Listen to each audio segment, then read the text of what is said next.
Langkah-langkah ini bisa membuat hutang kamu bisa segera lunas. Tahapan yang terakhir bisa membuat hutang kamu paling cepat lunas. Lihat di akhir video ya. Yang pertama adalah stop pintu-pintu untuk kita mendapatkan hutang kembali. Maka dari itu, macetkan dulu semua hutang. Gak perlu dibayar dulu sementara, kita macetkan. Gak peduli itu biaya checkingnya bakalan jelek, itu harus kita selesaikan di awal sehingga kita punya ruang untuk negosiasi agar bisa bayar pokok hutangnya.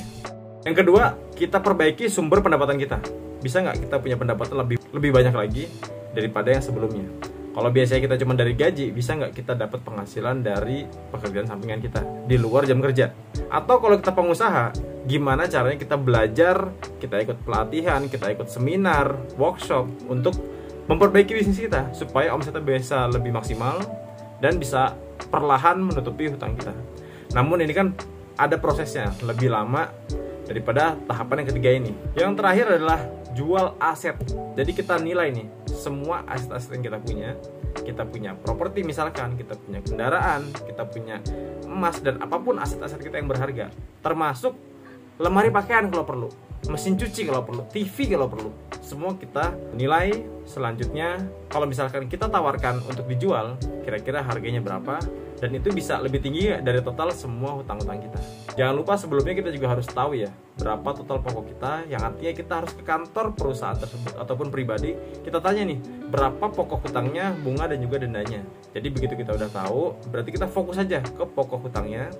Selanjutnya dari aset yang kita jual tadi kira-kira bisa mengcover nggak? Kalau kira bisa bercover, lebih baik kita lepaskan aja satu persatu dulu. Toh nanti bisa kita beli lagi setelah hutangnya selesai. Jadi kita harus ikhlaskan dulu di hati kita dengan kehilangan barang-barang tersebut. Toh belum tentu juga kejual gitu loh barang-barangnya. Jangan pede dulu kalau kita gampang ngejual barang-barang tersebut.